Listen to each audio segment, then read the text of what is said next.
السلام عليكم ورحمة الله وبركاته.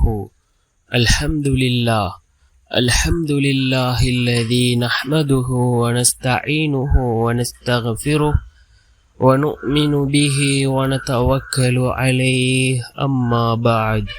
அன்பிற்குரிய அல்லாஹ்வின் நல்லடியார்களே, அன்பு சகோதரர்களே, நாம் தொடர்ச்சியாக பார்த்து வரக்கூடிய துஆக்களினுடைய திக்ருகளினுடைய தொகுப்பில் இன்று நாம் பார்க்க இருக்கின்ற விடயம் என்னவென்றால், இன்று வெள்ளி இரவு நாம் இந்த துஆவை ஓதுவோம்.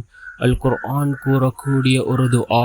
இந்த துஆவை ஓதுவதன் மூலமாக அல்லாஹ் ஜல்ல சுப்ஹானஹு வ தஆலா அவனுடைய ரஹ்மத்தை நமக்கு வழங்குகின்றான். அல்லாஹ்வினுடைய உதவிகளை பெற்றுத்தரக்கூடிய மிகவும் சிறந்த அற்புதமான ஒரு துஆவை தான் நாம் இன்றைய வீடியோவில் பார்க்க இருக்கின்றோம். அன்பார்ந்தவர்களே, அல்லாஹ்வின் நல்லடியார்களே, அதிகமானோர் நம்முடைய சேனலை சப்ஸ்கிரைப் செய்யாமல் பார்த்து கொண்டிருக்கின்றீர்கள். நீங்கள் சப்ஸ்கிரைப் செய்து லைக் இடுவதன் மூலமாக நமது சேனலில் உள்ள வீடியோக்கள் இன்னும் பல சகோதரர்களுக்கு கொண்டு போய் சேர்க்கப்படும். அவர்கள் அதனை பார்த்து பயனடைந்தால் அதற்குரிய கூலியை அல்லாஹ் உங்களுக்கும் வழங்குவான். அன்பார்ந்தவர்களே, அல்லாஹ்வின் நல்லடியார்களே, அல் குர்ஆனிலே அல்லாஹ் ஜல்ல சுப்ஹானஹு வ தஆலா ஏராளமான துஆக்களை குறிப்பிடுகின்றான். நபிமார்கள் ஓதிய துஆ அல் குர்ஆனிலே இடம்பெறுகின்றது. இறைநேசர்கள் ஓதிய துஆ அல் குர்ஆனிலே இடம்பெறுகின்றது. அதே போன்று அல் குர்ஆனிலே ரப்பனா என்று ஆரம்பிக்கக்கூடிய கிட்டத்தட்ட 40 துஆக்கள் அல் குர்ஆனிலே இருக்கின்றது.